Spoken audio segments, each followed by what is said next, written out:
प्यारे विद्यार्थियों, आप सभी को मेरा नमस्कार। मैं डॉक्टर नेमीचंद कुमावत, सहायक आचार्य हिंदी विषय, राजकीय महाविद्यालय की आपके इस एमए पूर्वार्ध हिंदी साहित्य के प्रथम प्रश्न पत्र की आज की इस ऑनलाइन कक्षा में मैं आप सभी का हार्दिक अभिनंदन और स्वागत करता हूं। प्यारे विद्यार्थियों, पिछली जो हाल ही की जो ऑनलाइन कक्षाएं हुई थी उसमें हमने आपका जो प्रथम प्रश्न पत्र हिंदी साहित्य का इतिहास, दूसरा प्रश्न पत्र है काव्यशास्त्र जिसमें भारतीय एवं पाश्चात्य काव्यशास्त्र सम्मिलित हैं, तीसरा प्रश्न पत्र प्राचीन काव्य के नाम से हैं जिसमें 4 पाठ्य पुस्तकें लगी हुई हैं, और चौथा प्रश्न पत्र मध्यकालीन काव्य के नाम से हैं जिसमें भी 5 पाठ्य पुस्तकें लगी हुई हैं। इसके पाठ्यक्रम को लेकर के, इसके अंक योजना को लेकर के विस्तार से मैंने एक ऑनलाइन कक्षा में आपके हिंदी पूर्वार्ध के चारों प्रश्न पत्रों और पाठ्यक्रमों पर विस्तार से चर्चा की थी, विस्तार से पाठ्यक्रम आपको समझाया था। उसके उपरांत जो हाल ही की जो ऑनलाइन कक्षाएं इस प्रथम प्रश्न पत्र को लेकर के हुई थी, आपके इस प्रथम प्रश्न पत्र में यानी हिंदी साहित्य के इतिहास वाले इस प्रश्न पत्र में 5 यूनिट हैं जिसमें हमने प्रथम यूनिट के पाठ्यक्रम को लगभग पूर्ण कर लिया है।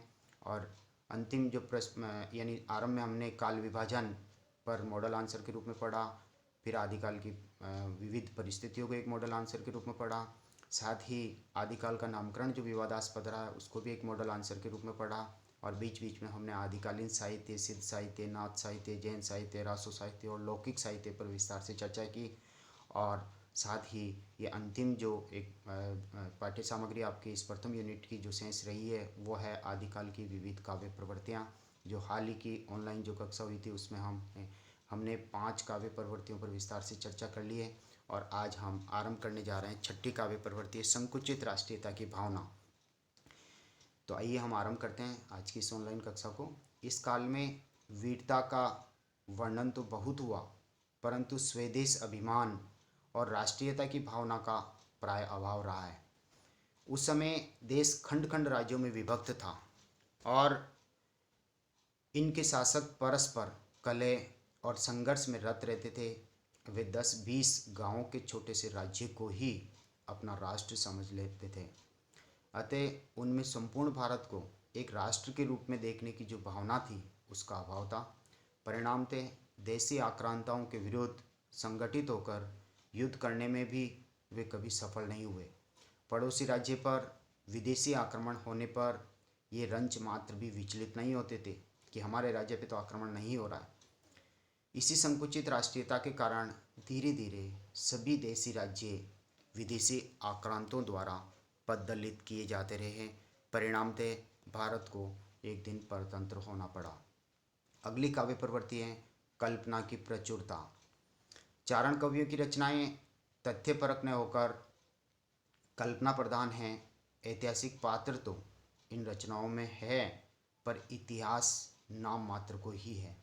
कवियों ने अपनी कल्पना शक्ति का सहारा लेते हुए घटनाओं, नामावलियों व तिथियों तक की कल्पना कर ली है।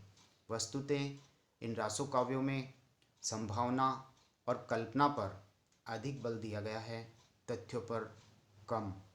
इन्होंने आश्रयदाताओं की प्रशंसा अतिशयोक्तिपूर्ण की, जिससे इतिहास के सत्य की अवहेलना हो गई। इन वीरगाथाओं को इसी कारण से काल्पनिक कथा युक्त रचनाएं कहना अधिक तर्कसंगत प्रतीक होता है। जैसे यहाँ पृथ्वीराज रासो का ही एक उदाहरण यहाँ दिया जा रहा है, आप ध्यान से देखिए। मनु कला शशि भान कला 1600 बनिए, बाल बेस शशिता समीप अमृत रस पिनिए। यानी यहाँ पर काल्पनिकता का सहारा लेते हुए अपनी कल्पना शक्ति के माध्यम से अतिशयोक्तिपूर्ण वर्णन यहाँ पद्मावती का किया जा रहा है। पद्मावती जायसी द्वारा वर्णित पद्मावती नहीं है। ये इस पद्मावती का चित्रण जो चंदबरदाई कवि ने पृथ्वीराज रासो में किया है उसका वर्णन है। देखिए, मनु मनु यानी मानव, उत्प्रेक्षा अलंकार का प्रयोग। कला शशि भान, शशि यानी चंद्रमा, भान यानी सूर्य, यानी सूर्य और चंद्रमा की जितनी कलाएं हो सकती है उन सभी कलाओं का मिश्रण करते हुए कला 1600 बनी है, यानी 1600 कलाओं के माध्यम से इस पद्मावती के इस अनित्य सौंदर्य रूपी शरीर का निर्माण किया गया है। बाल बेस यानी उसकी अवस्था भी बाल्यावस्था की है। बाल यानी बाल्यावस्था, बेस यानी अवस्था। शशिता समीप, और ऐसे लगता है कि ये चंद्रमा के समीप जाकर के जो उनके पास में जितना अमृत रस है वो चंद्रमा से ग्रहण किया हो। अमृत रस पीनिए, यानी अमृत रस पीनिए, यानी पीने के लिए चंद्रमा के पास जाकर के उनसे सारा अमृत का खजाना इसने प्राप्त कर लिया है। इतनी सरसता और रोचकता उसके सौंदर्य में मौजूद है। आइए हम 8वीं काव्य प्रवृत्ति की ओर चलते हैं। 8वीं काव्य प्रवृत्ति है विविध छंदों का प्रयोग। रासो ग्रंथों में छंदों की विविधता परिलक्षित होती है।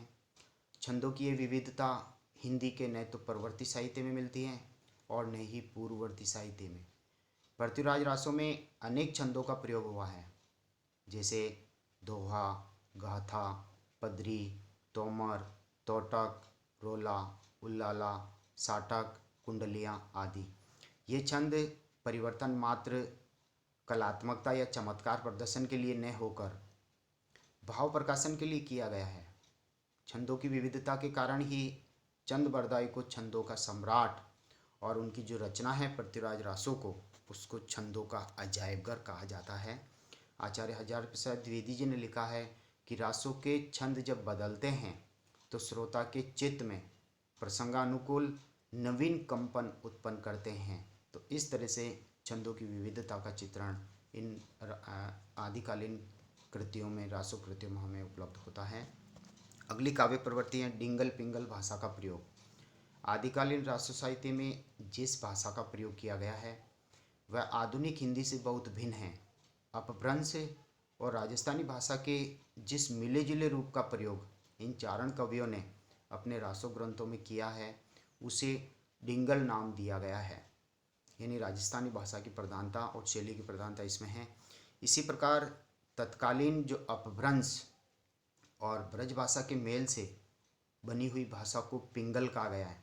यानी अपभ्रंश और ब्रज भाषा का मेल जहाँ हो पिंगल भाषा, अपभ्रंश भाषा और राजस्थानी भाषा का जहाँ मेल हो उसे डिंगल भाषा कहा गया है, जिसका प्रयोग भी इन ग्रंथों में किया गया है। वीर रस के भावों को व्यक्त करने की अद्भुत क्षमता डिंगल पिंगल भाषा में विद्यमान है। अनुस्वार और द्वित्व वर्णों की प्रवृत्ति भी रासों की भाषा में उपलब्ध होती है।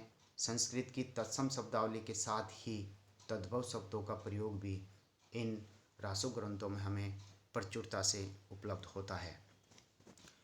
अगली काव्य प्रवृत्ति है 10वीं काव्य प्रवृत्ति की ओर हम आगे बढ़ते हैं। अलंकारों का स्वाभाविक प्रयोग।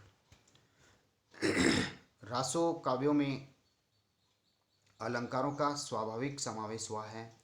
चारण कवियों ने अपने मनोभावों को व्यक्त करने में अलंकारों का भरपूर सहारा लिया है।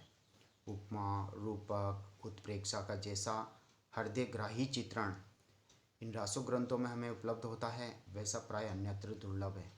सौंदर्य चित्रण में उत्प्रेक्षाओं को काम में लिया गया है, तथापि रासों के विशाल कलेवर में प्राय सभी अलंकार खोजने से प्राप्त हो जाते हैं। तथापि अनुप्रास, वक्रोक्ति, यमक, श्लेष, उपमा, रूपक, उत्प्रेक्षा और अतिशयोक्ति जैसे अलंकारों की प्रधानता इनमें दिखाई देती है। जैसे हम एक उदाहरण ले रहे हैं यहाँ पर अलंकारों के स्वाभाविक प्रयोग को मद्देनजर रखते हुए, मनु काम कामिनी रचिए, यहाँ उत्प्रेक्षा अलंकार है मनु। मनु, जनु, जानो, मानो, जनु, मनु आदि वाचक शब्दों का प्रयोग हो तो उसे उत्प्रेक्षा अलंकार कहते हैं। जैसे मनु काम कामिनी रचिए, काम कामिनी अर्थात कामदेव की पत्नी रति को ही जैसे रच डाला हो, ऐसे सुंदर रूप में विधाता ने पद्मावती के शरीर का निर्माण किया। रचिए रूप की रास, और इस तरह से रचा है कि मानो वो सौंदर्य का खजाना हो। रूप यानी सौंदर्य, रास यानी खजाना। पशु पक्षी सब मोहिनी, और इसी के प्रभाव से वो सभी प्रकृति के पशु पक्षियों को अपनी ओर आकृष्ट करती हैं। सुर नर मुनियर पास, और जो देवतागण हैं सुर और नर यानी मनुष्य, मुनियर यानी ऋषि मुनि, उनके जैसे गले में वो फंदा डाल देती है, यानी उनके कर्मों में भी उस सौंदर्य को लेकर के बाधाएं उपस्थित होती है। 11वीं काव्य प्रवृत्ति है प्रकृति चित्रण का पारंपरिक निर्वाह। आदिकालीन साहित्य में प्रकृति विषयक कविताओं में कवियों ने परंपरा का ही निर्वाह अधिक किया है। यही कारण है कि इस काल में प्रकृति कहीं आलंबन रूप में तो कहीं उद्दीपन रूप में ग्रहित हैं तो कहीं आलंकारिक रूप में। उनके स्वतंत्र अस्तित्व और व्यक्तित्व की अभिव्यक्ति में शून्यता ही उपलब्ध होती हैं। प्रकृति चित्रण की जो उदार शैली छायावाद में मिलती है वह इस काल में नहीं है। प्रकृति के स्वतंत्र रूप में चित्रण के स्थल इन कवियों में प्राय थोड़े ही दिखाई देते हैं। अगली जो 12वीं काव्य प्रवृत्ति हैं वो जनजीवन से संपर्क का अभाव। इन ग्रंथों में सामंती जीवन उभर कर आया है और इनका जीवन के साथ कोई संबंध नहीं है। दरबारी कवि होने से जनजीवन की विस्तृत व्याख्या की आशा भी नहीं की जा सकती। इन्होंने युद्ध और श्रृंगार का ही वर्णन किया है।